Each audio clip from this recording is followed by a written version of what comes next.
지난 주일에 이어서 말씀을 이어가겠습니다. 먼저 지난주 말씀을 아주 간략하게 요약하겠습니다. 하나님이 모든 세상을 말씀으로 창조하셨는데 특별히 인간을 만드신 부분을 설명하실 때에는 하나님을 토기장이로 그리고 사람을 특별히 예수 믿는 성도들을 지칭할 때 질그릇으로 비유하셨습니다. 이것은 하나님이 주인이시고 그리고 모든 사람 한 사람이 다 필요에 의해서 하나님이 창조하셨음을 말씀하시고 그러므로 귀하고 소중한 존재이나 그러나 육체적으로는 지극히 연약하고 그리고 한계성을 지닌 그런 존재야 하는 것을 이 비유를 통해서 말씀하고자 하셨습니다. 그러지만 예수 믿는 사람이 질그릇과 같지만 그 안에는 법의 대신 예수 그리스도를 소유했다. 하나님이 비유를 통해서 질그릇과 법에로 비유해서 우리에게 설명하려고 하신 것은 이 모든 영광이 힘이 큰 능력이 우리에게 주신 은혜가 우리 질그릇과 같은 육체를 통해서 된 것이 아니라 우리 안에 법에 대신 그리스도로 인하여 살아가고 그분으로 인하여 이런 모든 것들이 되어진다 하는 것을 너희로 알게 하려 합니다. 이렇게 설명하셨습니다. 그러므로 예수 믿는 사람에게는 네 가지 특징, 네 가지 특권이 있다고 설명하셨습니다. 우겨쌈을 당해도 쌓이지 않고 답답한 일을 당해도 낙심하지 않고 그리고 핍박을 받아도 버림받지 않고 거꾸로 틈을 당해도 절대 망하지 않는다. 이런 특징이 있다고 하는 것을 말씀을 드렸는데 우리 지난 시간에 거기까지 했습니다. 자, 그 말씀 이어서 10절과 11절 말씀은 우리가 항상 예수의 지금을 몸에 짊어짐은 예수의 생명이 또한 우리 몸에 나타나게 함이라고 설명하십니다. 그리고 우리 살아있는 자가 항상 예수를 위하여 죽음에 넘겨짐은 이 또한 예수의 생명이 우리 죽을 육체에 나타나게 하기 위해서 그렇다 이렇게 설명하셨습니다. 자, 이 말씀이 뭘 의미하고 우리가 어떻게 살아야 하는지 크게 두 가지로 요약해서 설명할 수 있다고 생각합니다. 첫째는 우리가 항상 예수의 죽음을 몸에 짊어져야 한다. 이렇게 설명하십니다. 예수 믿는 사람이 대단한 것 같은데 사실은 질그릇과 같이 우리 육체는 참 연약한 존재다. 그런데 참 법에 대신 그리스도를 소유했다. 그러므로 너희가 항상 예수 죽음을 몸에 짊어지는 생활을 해야 한다. 이렇게 설명합니다. 알 것 같기도 하고 좀 어렵게 느껴지기도 합니다. 이 말씀은 크게 두 가지 의미를 지녔다고 생각하는데 조금 쉽게 옛날 성경은 이렇게 기록이 됐습니다. 10절 옛날 성경 띄워보세요. 옛날 성경에는 우리가 항상 예수 죽인 것을 몸에 짊어짐은 이렇게 표현합니다. 지금은 예수의 죽음을 짊어짐은 옛날은 우리가 예수의 죽인 것을 짊어짐은 무슨 뜻인가 그러면 예수님은 죄가 없으신데 십자가에 달려 죽으셨습니다. 그 이유는 저와 여러분의 죄 때문에 대신 죽으셨습니다. 그러므로 예수님의 죽음에 우리의 책임이 있지요. 우리 모두가 예수를 십자가에 달려 죽이게 한 죄인들입니다. 그래서 이 부분을 설명할 때 너 때문에 너희로 인하여 예수님을 십자가에 못 박은 그 죄짐을 너도 져야 한다. 너도 감당해야 한다. 이런 의도로 말씀하십니다. 분명히 예수님이 나를 대신해서 죽었기 때문에 우리의 모든 죄는 다 용서받고 다 사해져서 하나님이 기억하지도 않는다고 말씀하십니다. 교리적으로 맞습니다. 그런데 또 한편으로 말씀하실 때에는 너희 때문에 예수님이 죽었지 않느냐. 그러므로 예수 믿는 모든 성도는 너희도 마땅히 고난당하는 것이 당연하고 마땅하다고 여겨야 하고, 내가 예수님을 죽였기 때문에 너도 함께 십자가를 져야 한다, 고난을 당해야 한다. 또 한편으로는 그렇게 설명하십니다. 자, 이 부분을 이런 의미가 있습니다.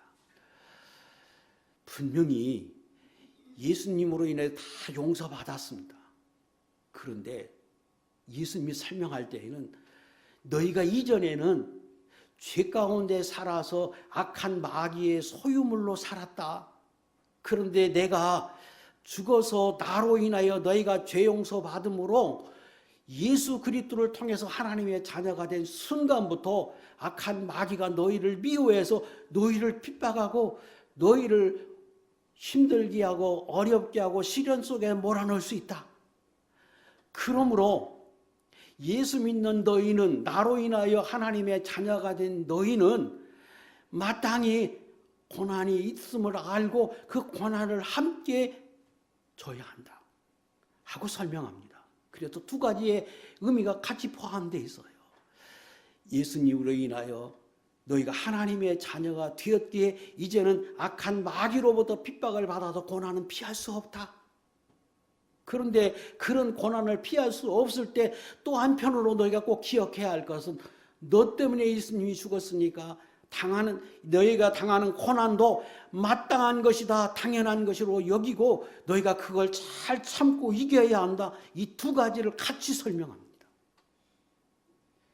하나님이 왜 그렇게 말씀하시는지, 예수님이 왜 그렇게 말씀하시는지 그 예수님의 심정 속에서 들어가 보면 우리가 알 수 있어요. 그래서 요한복음 15장 19절 이하에 우리가 여러 번 찾았는데 이 앞에 있는 것만 읽겠습니다. 시작. 너희는 세상에 속한 자가 아니요 도리어 내가 너희를 세상에서 택하였기 때문에 세상이 너희를 미워하느니라. 내가 너희에게 종이 주인보다 더 크지 못하다 한 말을 기억하라. 사람들이 나를 박해하였은즉 너희도 박해할 것이요. 나도 박해받았다. 그러므로 너희가 박해받는 것 당연하고, 너 때문에 내가 죽었음을 기억해서 그 고난을 당할 때 그래 당연하지. 나로 인해서 예수님이 죽으셨는데 그렇게 알고 그것 때문에 원망하지 말고 달게 져야 한다. 그리고 또 한편으로는 내가 하나님의 자녀가 돼서 져야 하는 짐이기에 필연적이다, 피할 수 없다. 그게 싫다고 져버리면 생명 못 얻는다. 나를 믿고 나의 제자로 예수님의 자녀로, 하나님의 자녀로 살아가려면 십자가는 피할 수 없다. 그래서 마태복음 16장 24절에 이에 예수께서 제자들에게 이르시되 아무든지 나를 따라오려거든 자기를 부인하고 자기 십자가를 지고 나를 쫓을 것이니라. 십자가 지지 않고 고난 없이 예수 믿고 천국 가겠다고 하는 것, 그 불가능하다. 그래서 예수 믿지만 고난은, 십자가는 그건 필연적인 것이다. 그러므로 날마다 예수 믿으면서 예수님이 지셨던 고난과 같은 십자가가 있다고 해도 달게 져라. 그리고 한편으로 생각할 때 그래, 내가 죄를 지어서 예수님이 죽었는데 이 정도야, 이것쯤이야 나도 지는 게 마땅하지. 나의 주인이신 주님도 졌는데 나도 져야지. 그렇게 생각하고 또 한편으로는 내가 하나님의 자녀가 돼서 주시는 짐이다, 십자가다, 그렇게 여기고 기쁨으로 감사함으로 지고 예수 믿어야 한다. 이렇게 설명하십니다. 또 이 말 속에는 그러므로 절대로 고난, 십자가 두려워하지 말라는 겁니다. 지난 시간에 설명드렸습니다. 많은 사람이 생각할 때 살면서 고난을 당하고 어려움을 당하고 시련을 당하고 십자가와 같은 죽을 것 같은 위기를 당하면 내가 하나님 앞에 버림받은 것 아닌가? 내가 하나님의 자녀가 맞는가? 하나님이 나를 정말로 사랑하는가? 내 안에 하나님이 계신가? 흔들리기 쉽습니다. 지난주에 설명드렸습니다. 절대 그럴 수 없다. 내가 주님을 붙드는 한, 버리지 않는 한 절대로 하나님이 버리지 않고 그 고난과 십자가 때문에 그 어떤 것도 내 안에 있는 주님을 빼앗아갈 수 없고 주님이 절대로 뺏기지 않는다. 왜? 세상보다 큰 능력을 가지신 주님이 내 안에 계시므로 절대로 세상이 너를 빼앗아갈 수 없다. 요한복음 10장에서 말씀하십니다. 로마서 8장에서 계속해서 우리에게 강조하십니다. 8장 35절 39절에 있는 말씀 중에 누가 우리를 그리스도의 사랑에서 끊으리 환난이나 권고나 박해나 기근이나 적신이나 위험이나 칼이랴 어떤 피조물이라도 우리를 우리 주 그리스도 예수 안에 있는 하나님의 사랑에서 끊을 수 없느니라. 그러므로 두려움이 있다고 고난이 있다고 그거 두려워할 일이 아니다. 한편으로 그래 내가 하나님의 생명이 있기에 이것은 피할 수 없는 것이다. 그런다고 해서 내가 이것 때문에 쓰러지고 이것 때문에 내가 설령 이런저런 모습의 모양으로 나타나고 거꾸리청을 당해도 절대 망할 수 없다. 그러므로 그 어떤 시련도 고난도 두려워하면 안 된다는 겁니다. 그리고 지금 사도 바울이 말씀하고자 하는 것은 조금 더 진전돼서 자기가 경험해 보니까 시련과 고난이 당하면 사실은 그게 당장에는 너무 힘들고 어려운 것인데 지내놓고 보니까 그것이 큰 유익을 줬다는 겁니다. 보통 사람들이 시련 속에서 고난 속에서 실패 속에서 자기를 발견하고 하나님을 발견하게 돼서 비로소 믿음의 사람이 되고 그걸 통해서 하나님께 멀어졌고 율법으로부터 멀어져서 하나님 말씀으로 멀어져서 세상으로 살던 사람이 하나님의 말씀을 지키는 사람이 되었다고 시편 119편 67절 71절에서 말씀하십니다. 고난이 내게 유익이다. 그것으로 인하여 내가 하나님의 말씀 가운데 하나님 앞에 좀 더 가까이 갈 수 있는 그런 복된 삶이 되었다고 고백합니다. 또 사도 바울이 고백합니다. 내가 고난을 당하면 시련을 당하면 내 안에 계신 주님이 나로 인하여 위로해 주신다. 그 고난 속에서 하나님이 나를 아시고 이런저런 모습으로 내게 은혜를 주셨다고 고린도후서 1장 5절에서 설명합니다.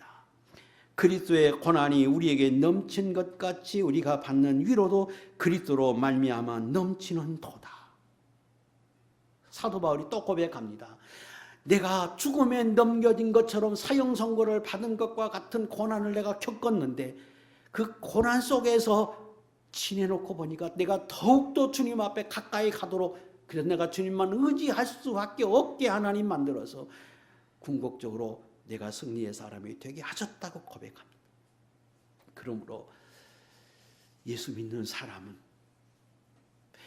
내가 질그릇이요 진짜 나는 내 안에 있는 법에 그리스도가 계시고 그분이 나를 붙들고 있으니 알고 내가 그 생명을 받은 사람이라고 하는 사실을 깨닫고 이제 고난 앞에서 흔들리지 말고 오히려 그 고난이 있으면 달게 기쁨으로 마땅한 것으로 알고 그걸 지고 주님을 따르라고 설명하십니다. 시편 27편 1절에서 3절의 말씀이 다윗이 고백합니다. 많은 시련과 연단 속에서 다윗이 깨닫고 그렇게 고백하기를 여호와는 나의 빛이요 나의 구원이시니 내가 누구를 두려워하리요. 여호와는 내 생명의 능력이시니 내가 누구를 무서워하리요. 군대가 나를 대적하여 진칠지라도 내 마음이 두렵지 아니하며 전쟁이 일어나 나를 치려할지라도 내가 오히려 안연하리로다. 내가 천부인 줄 알 때에는, 내 앞에 고난이 있고 시련이 있으면 내가 어찌할 수 없고 이제 큰일 났다고 여기지만, 나는 질그릇이요 진짜는 내 안에 계신 보배 되신 주님이 계시고 그분이 나를 붙들고 있는 이것이 나의 실체라고 여기면, 나를 붙들고 있고 그분이 버리지 않고 나와 함께 하심을 알면 다윗과 같은 담대함을 얻을 수 있고 너희도 그리야 한다는 겁니다. 이것이 예수 믿는 사람의 특권이요 예수 믿는 사람의 마땅한 생활입니다. 두 번째 11절, 항상 예수를 위하여 죽음에 넘겨져야 한다고 설명합니다. 10절과 11절 말씀이 어떻게 보면 거의 같은 말씀처럼 들립니다. 그런데 11절 말씀은 조금 더 진전됐습니다. 그 앞에 우리 산자가 하는 말이 더 붙었습니다. 이건 구별되이 설명했습니다. 다시 한번 설명드리면, 예수 믿는 사람은 고난 피할 수 없다. 십자가 피할 수 없다. 그거 마땅한 거다. 너로 인하여 예수님이 죽었고 예수님이 고난 당했으니 너도 당하는 건 마땅하다. 그리고 내가 생명을 가졌기에, 그리스도의 생명을 가졌기에 마땅한 것이다. 그래서 첫 번째 설명은 필연적이다. 이거 싫다고 예수 안 믿으면, 이거 싫다고 여기면 그거 생명 못 얻는다. 이렇게 설명합니다. 두 번째 설명은 우리 산자가, 이 말은 이제 하나님의 자녀가 돼서 생명을 얻었으면, 성숙한 사람이 되었으면, 더 영적인 사람이 되었으면, 믿음의 사람이 되었으면 이제는 예수를 위하여 내가 죽음의 날마다 넘겨지는 생활을 해야 한다. 이렇게 설명합니다.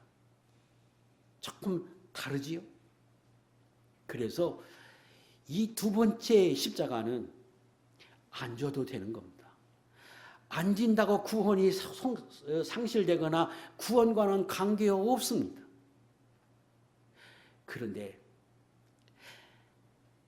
진짜 믿음 있는 사람은, 성경을 깨닫고 주님을 더 발견하고 믿음의 사람은 더 적극적으로 십자가를 져야 한다는 거예요. 산 자는, 신령한 자는, 믿음의 사람은 이제는 예수를 위하여 적극적으로 십자가를 지라. 그래서 너도 예수님처럼 내 자신을 십자가에 내어놓는 삶을 살라. 이렇게 설명하십니다. 여기도 두 가지 의미가 다 포함되어 있습니다. 첫째는 이제는 너를 위해 살지 말고 예수를 위해서 사는 사람이 되라. 이렇게 설명합니다. 그럼 마땅하지요. 예수님을 몰랐을 때는 내 마음대로 나를 위해서 살지만, 예수님으로 인하여 내가 하나님의 자녀가 됐고 이 땅의 삶은 잠깐이고 영원한 천국이 있음을 깨닫고 나면, 이후로는 이제 이 땅의 것에 소망을 두고 거기에 전적인 모든 소망, 거기에 모든 목숨을 건 것처럼 사는 게 아니라 영원한 세계를 위해서 그곳을 바라보는 사람으로, 소망하는 사람으로 살아야 합니다.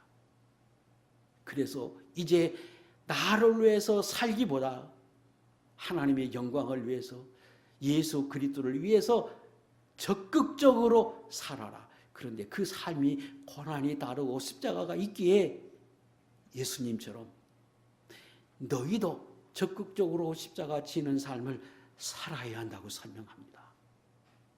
골로새 1장 24절 다윗의 고백입니다. 내가 이제 너희를 위하여 받는 괴로움을 기뻐하고 그리스도의 남은 고난을 그의 몸된 교회를 위하여 내 육체에 채우노라.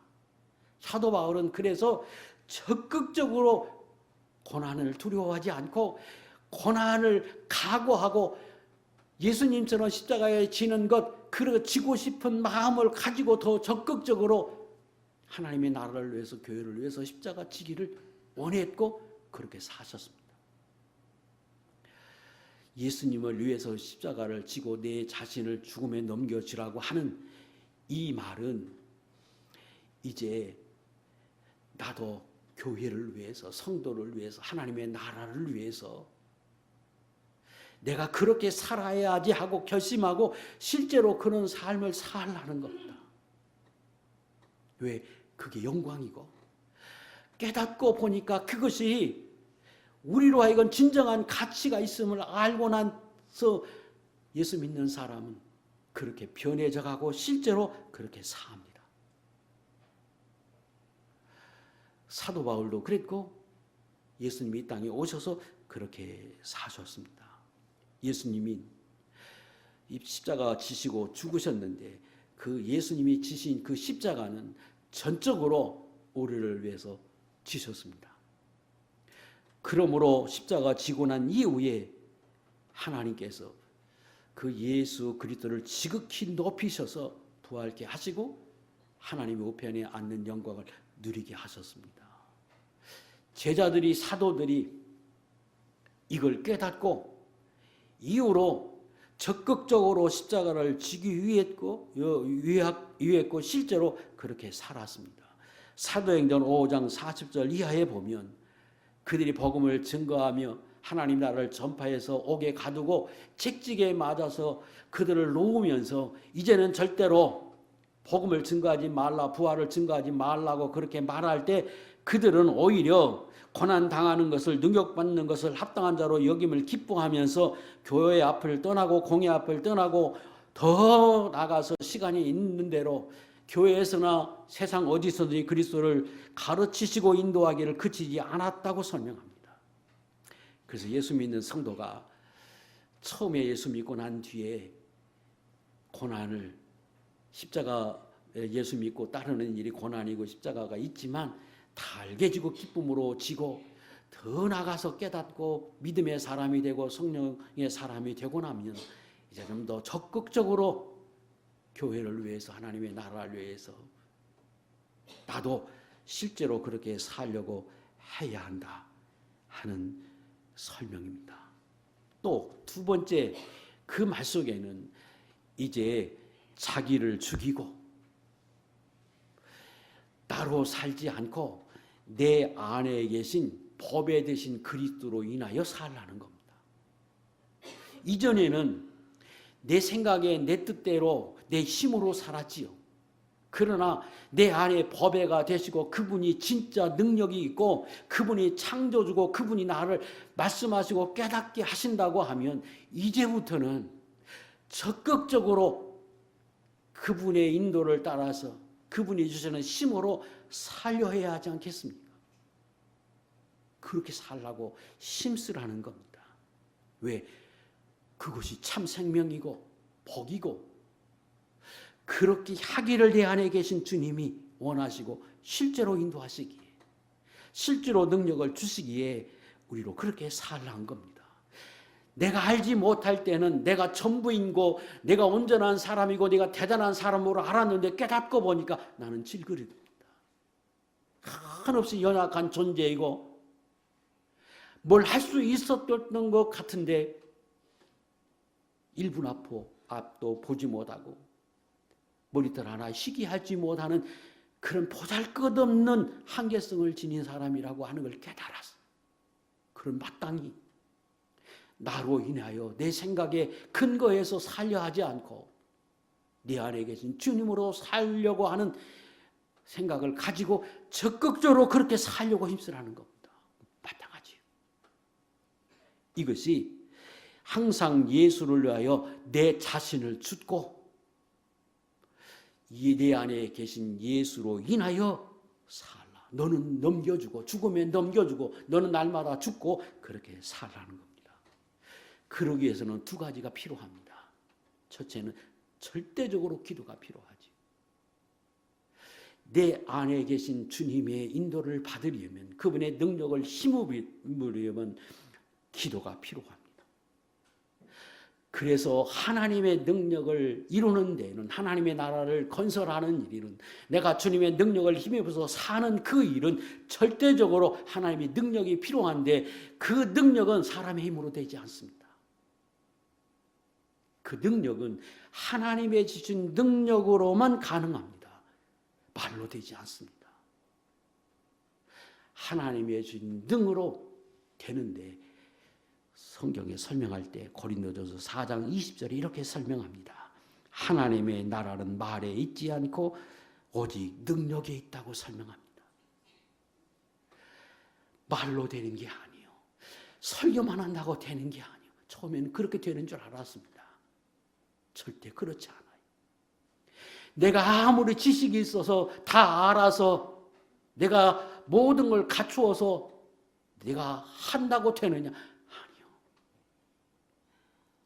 하나님의 능력이, 하나님이 도우셔야, 하나님이 허락하셔야 가능해. 누구는? 예수 믿는 사람은. 하나님의 붙들린 사람은 그럴 수밖에 없어요. 그런데 그 능력이 어디서 나오느냐? 기도에서 나옵니다. 마가복음 9장 29절, 기도 외에 이런 능력이 없어요. 다 올 수가 없다고 설명하십니다. 그러므로 내 안에 계신 그 주님, 보배 되신 그 주님의 능력을 힘입어서 인도를 따라서 살려면, 그러면 절대적으로 주님의 능력이 힘입어야 하는데, 그 능력은 기도 외에 다른 이유가 없다고 설명하셔서 예수 믿는 사람은 기도해야 한다고 말씀하십니다.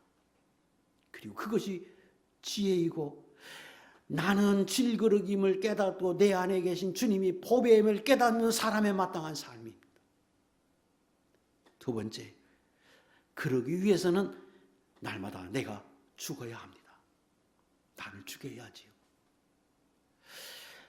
내 생각으로, 내 지혜로, 내 경험으로 살지 않고 내 안에 계신 주님이 말씀하신 성령의 인도하심을 깨닫고 그것으로 살려고 해야 하기에 날마다 나는 죽어야 합니다. 나를 부인해야 합니다. 고린도전서 15장 31절, 그래서 사도 바울은 말씀합니다. 내가 자랑하건대 단연코 나는 날마다 죽는다. 나는 날마다 나를 죽이고 내 안에 계신 주님으로, 말씀으로 살기 위해서 나는 날마다 죽는다. 이거 내가 너희에게 자랑한다고 설명합니다. 사도 바울의 자랑은 세상 것이 아니라 내가 주님 앞에 날마다 죽는 것, 이거 내가 자랑한다고 설명하십니다. 그래서 예수 믿는 사람은, 믿음의 사람은, 성숙한 사람은 자기가 어떤 존재임을 깨닫고 내 안에 계신 주님이 어떤 분인지를 깨달았으면 마땅히 내가 예수를 위해서 살려 하고 날마다 너는 죽음에 넘겨지고 내 안에 계신 주님으로 살라고 우리에게 설명하십니다. 저도 여러분도 십자가 지는 거 마땅하고 더 나가서 날마다 예수를 위해서 나는 죽고 그 예수님을 위해서 내 안에 계신 주님으로 살아가는 거룩한 종들이 될 수 있기를 주의 이름으로 축복합니다. 자, 그러면 이런 생활을 하면, 이렇게 우리가 살아가면 우리에게 어떤 결과가 있는지 오늘 본문은 세 가지로 설명을 하십니다. 첫 번째는 생명의 역사가 나타난다고 10절에 11절에서 말씀하십니다. 십자가 피할 수 없다. 그런데 그 십자가가 우리 몸에 나타나게 한다. 뭐가? 예수의 생명이. 지기만 하면, 지고 주님을 따르면 내 육체는 죽은 것인데, 죽을 것인데 내 육체, 내 삶에 예수 그리스도의 생명의 역사가 나타난다고 설명하십니다. 그래서 실제로 나 같은 질그릇에 하나님의 생명을 주어서 실제로 내 안에 계시고 나를 돌보시고 인도해 주십니다. 그리고 내가 십자가를 지고 주님을 더 가까이 나가고 그리고 그 말씀대로 살려 하면 내 안에 계신 주님의 능력이, 생명이 얼마나 큰 것인지, 얼마나 위대한 것인지, 얼마나 복된 것인지 나로 더 알게 하고 내 삶에 더 증거되게 합니다. 그것은 경험해 본 사람이, 아니 사도 바울이 경험하고 난 뒤에 이 뒤에서 내가 단언하는데, 내가 확실히 말하는데, 너희도 반드시 주님이 십자가 지고 주님을 쫓고 따르면 너희의 생활 속에서 그렇게 될 거라고 확신해서 말씀하십니다. 사도 바울은 우리가 아는 것처럼 40에 하나 감암매를 5번 맞고 3번 태장에 맞고 1번 돌에 맞고 3번 파선하고 한 일주야를 깊은 바다에서 고생하고 여러 번의 위험을 당했습니다. 그런데 그가 이 십자가 그 많은 고난을 다 알게 지고 감당해 갈 때 그 어떤 것도 그를 해하지 못하고 오히려 그 속에서 하나님의 역사를 보고 그 속에서 하나님의 살아계심과 하나님의 건지심과 그로 인하여 주시는 하나님의 은혜를 그는 경험했습니다. 예수 그리스도가 우리를 위해 십자가에 지시고 고난을 당하셨는데 하나님이 그걸로 끝난 게 아니라 부활케 하십니다. 그리고 하나님께서 하나님 우편에 계시고 오늘도 모든 믿는 자의 주님으로 추앙받도록 하나님 말씀하시고 만세에 그분이 이 세상을 다스리도록 하나님 영광을 부여해 주셨습니다.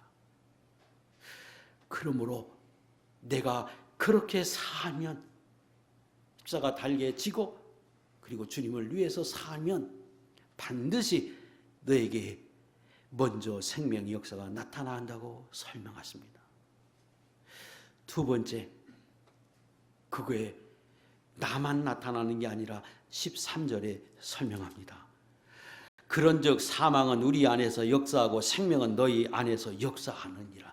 그런즉 내가 죽음에 넘겨진 것 같은 사망은 내가 당하지만, 그래서 그 사망을 당하고 고난을 당할 때 하나님이 나로 그 속에서 생명의 역사가 있어서 건지고 살리고 놀라운 하나님의 기적과 같은 역사를 내가 경험하고 살지만, 그러나 그것뿐 아니라 이런 고난을 통해서 그 생명의 역사가 너희에게도 나타나서 사도들이 가는 곳곳마다 교회를 세우고 수많은 사람을 살리는 이런 놀라운 역사를 사도 바울을 통해서 이루게 하셨고, 예수님이 우리를 위해 십자가 지셨는데 그로 인하여 오늘 이방인 된 저와 여러분까지도 하나님의 자녀가 되는 은혜를 입게 하셨습니다. 그래서 십자가를 지면 나도 살고 내 죽을 육체에도 나타나고 내 죽을 환경에도 나타나고, 그리고 그것이 더 나아가서 타인에게도 나타난다고 설명하십니다. 13절, 14절, 15절은 이제 사도 바울이 말씀하십니다. 기록된 바 내가 믿었으므로 말한다 한 것 같이 우리가 같은 믿음의 마음을 가졌으니 우리도 믿었으므로 또한 말하노라. 이 말씀은 시편 116편의 다윗의 시를 인용했습니다. 띄우세요. 시편 116편 10절에 보면 다윗이 말씀합니다. 내가 믿는 거로 말하리라. 내가 큰 고난을 당하였도다. 이게 10절에 있는 말씀인데 이게 왜 이 말씀을 하시는지 그 앞에 쭉 1절에서 10절까지 설명합니다. 정리하면 다윗이 사망의 줄이 나를 두르고 은부의 고통이 내게 미침으로 내가 환난과 슬픔을 만날 때 내가 여호와의 이름으로 기도하기를 여호와여 주께 구하오니 내 영혼을 건지소서 하였도다. 수많은 고난과 환경, 죽음과 같은 그 고난, 지옥에 있는 것과 같은 그런 고난 속에서 내가 하나님 앞에 기도했다. 그런데 그 기도가 그냥 보통 기도가 아니라 확신을 가지고 하는 기도라고 설명하고, 지금 기도하지만 조금 있다가 내가 다시금 건짐을 받는 확신을 가지고 내가 기도한다. 왜? 내가 경험했거든요. 그래서 지금 다윗이 말씀하는 거예요. 지금도 내가 그런 환난과 지옥과 같은 수월에 빠진 것 같은 고난이 내 앞에 있지만 이전에도 이런 고난을 당할 때 내가 하나님 앞에 기도할 때 하나님 나를 건지셨다. 그러므로 내가 확신함으로 내가 지금도 기도하고 있고 너에게 말한다. 내가 믿는다. 건짐을 믿고 주님이 다시금 나를 살리실 것을 믿는다. 그런 확신 속에서 지금 다윗이 시편 116편에서 고백한 이 말씀을 인용해서 사도 바울이 말씀합니다. 나도 수많은 고난 속에서 있다. 그러나 나도 다윗이 확신한 것처럼 나도 확신해서 너에게 말하는 것은 반드시 너희도 다시 살릴 것이다. 부활케 하실 것이다. 아니 부활케 하실 뿐 아니라 너희 생활 속에서 지금 그 환경 속에서 내가 믿음으로 하나님을 바라보고 살면 반드시 너로 회복해서 은혜의 가운데 두실 것을 나도 다윗과 같이 확신해서 내가 너희에게 지금 말한다. 이렇게 설명하십니다. 그것이 예수 믿는 사람들의 확신이고 믿음의 사람의 확신이고 그리고 반드시 우리에게도 하나님이 그렇게 하실 것입니다. 그래서 지금 눈에 보이지 않지만 이 고난 속에서 그것이 오히려 내게 믿음으로 이겨나갈 때 그것이 내게 영광이 되고 복이 되고 회복이 되게 하고 그것을 예수 그리스도 사도 바울이 누렸던 영광이 되게 하는 은혜인 줄 알고 너희도 그렇게 감당해 가라고 설명해 주십니다. 두 번째는 겉사람은 후피하나 속사람은 날마다 새로워진다고 16절에 설명합니다. 겉사람은 예수 믿기 이전의 우리입니다. 아니 예수 믿고 난 이후에 우리 겉사람, 우리 육체를 말합니다. 실제로 우리가 육체를 가지고 삽니다. 그래서 내 안에는 주님이 계시고 중생한 영혼을 가지고 우리가 살지만 육체의 삶을 버릴 수 없지요. 그래서 실제로 어려운 환경 중에 살면 육체는 힘들고 어렵습니다. 고난 속에서 살아갈 수밖에 없어요. 내 안에는 예수님의 생명이 있지만 그러나 실제로 우리의 겉사람은 고난을 당하면 그것 때문에 아프기도 하고 약해지기도 하고 늙어지기도 하고 그리고 질병도 걸리고 그리고 장애도 입을 수 있습니다. 그래서 우리의 겉사람은 후패해집니다. 세월이 점점점 더하며 따라서 늙어지지요. 그러다 어느 시점에 되면 이제 흙으로 돌아갈 날이 있을 것입니다. 그러나 사도 바울은 그러나 내 속사람은 날마다 새로워진다고 설명합니다. 속사람, 내 안에 중생한 영, 성령이 나를 붙들고 있는 내 안에 있는 진짜 나, 내가 죽어서 영원히 천국에서 살아갈 그 진짜 나는 날마다 새로워진다고 설명합니다. 어떻게 살면? 내 안에 있는 그리스도로 인하여 살면 그리스도를 믿는 믿음으로 살고 내 겉사람을 아니 내 질거릴 것 같은 사람을 의지하지 않고 내 안에 계신 그리스도로 인하여 사는 사람은 날마다 속사람은 새로워진다고 설명합니다. 자, 이것을 조금 쉽게 설명하면 예수 믿기 이전에 저와 여러분은 겉사람으로 살았습니다. 그래서 욕심으로 살고 죄된 생활에 젖어서 살고 그저 분노와 짜증과 그리고 자기 중심, 고집, 아지, 궁일 없는 삶을 우리가 살았습니다. 그게 정상적인 나였고 그것이 일상적인 나였습니다. 그런데 예수 믿고 난 뒤에 하나님의 말씀을 듣고 교회 와서 하나님의 말씀을 들으면서 깨닫고 기도하면서 점점점 내가 어떻게 지느냐 그런 삶을 버립니다. 그래서 예전에 죄된 삶을 10번 살았다고 하면 그 중에 9번은 살고 1번은 선하게 살려고 하고 10번 짜증내고 분노하고 화를 낸 사람이었다면 이제 그 삶이 점점점 줄어서 횟수로 줄어서 웬만하면 참고 인내하고 너그럽고 온유한 사람이 되고 참고 사랑하는 사람으로 내가 변해져 갑니다. 내 아집으로 내 거집으로 옛사람으로 살았던 삶이 점점점 변해서 하나님이 기뻐하는 성령의 사람의 삶을 실제로 살아갑니다. 그래서 내 육체의 삶, 질거릇과 같은 내 육체의 옛사람, 예수 믿기 이전의 삶은 점점점 후패해져서 약해져서 마치 어린아이와 같은 삶으로 점점점 후퇴해지고 내 안에 계신 속사람, 성령의 인도함을 받는 사람으로 내가 점점점 살아서 인내하고 온유하고 사랑스럽고 너그럽고 부드러운 사람으로 점점점 변해져 갑니다. 이게 내 육체는 내 겉사람 후패해지고 내 속사람이 새로워지고 내 속사람이 성숙하고 성장해 가신 겁니다. 날마다 이렇게 살아야 하고 실제로 여러분이 그렇게 살고 있습니다. 그것이 속도와 정도의 차이가 있을 뿐 우리 모두 예수 믿는 사람은 실제로 그렇게 살아가고 있습니다.